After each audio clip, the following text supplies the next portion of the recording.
Scenes like these have become all too familiar for Egyptian Christians. This time it's the funeral of a beloved Coptic priest. Islamist gunmen opened fire on Father Mina Aboud July 6th as he drove his car after an afternoon of shopping in the northern Sinai town of El Arish. Father Mina's murder comes of no surprise to Egypt's Christians. They're frequent targets of attack during times of political instability. Christians have struggled for years not only to protect their churches, homes, and businesses, but also their daughters. One of the challenges facing Christian families here, particularly in Upper Egypt, is the kidnapping of young Christian girls. It generally happens when the girls enter their teen years. So what are families to do about this? Some move away to Christian villages, relocating. But with that comes a whole new set of challenges. Manel moved her family from a Muslim village to a Christian one near Almenia.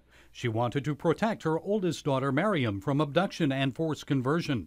She made the decision after noticing some Muslim girls and boys attempting to lure Mariam away from her family and faith.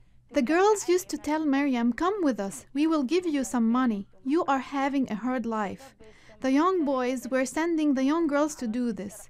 I feared they would kidnap her and then demand a lot of money to return her, or they would return her and she wouldn't be in the same way as they took her. Now, residing as strangers in a new town, her husband has difficulty finding work. I am much happier now because it's safe for my daughters here, but the working opportunities for my husband are little because few people know my husband. Miriam's family borrowed money to buy food and make their house payment. They prayed God would provide help. She and her family are not alone. Last year, a Helsinki Commission hearing revealed the number of disappearances and abduction of Christian girls is increasing. Human trafficking expert Michelle Clark told of more than 800 cases. Still, many Islamic leaders and government officials debunk claims that Christian girls are being trafficked. They insist the conversions and marriages are not forced. They're simply the result of amorous love between young people of different faiths. Helmi El-Sayed is Freedom and Justice Party Secretary for Giza. A boy and a girl from different religions love each other, and thus one of them converts his religion in order to get married. The problem is that families do not accept that. Also, the two religions, neither the church accepts any of its people to Islam because of love, nor Islam accepts this type of conversion. Sayed claims it's a social problem that must be addressed, not a religious one.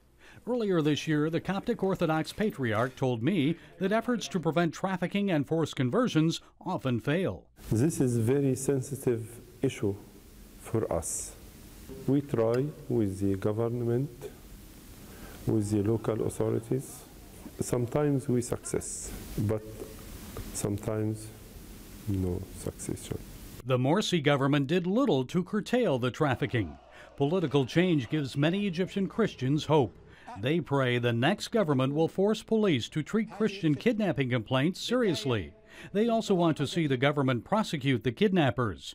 As for Mariam and her family, their prayers for help were answered. CBN provided them with the seed money needed to start a small clothing business. My daughters and I will tell people in the church that we sell new clothing and the profits we get will help buy clothes for my children and feed my family. May the American Christians who help us have a long life, and may God be with them to help others like me to become self-supporting. Help that brings a glimmer of hope and a new beginning in Egypt. Gary Lane, CBN News, Cairo.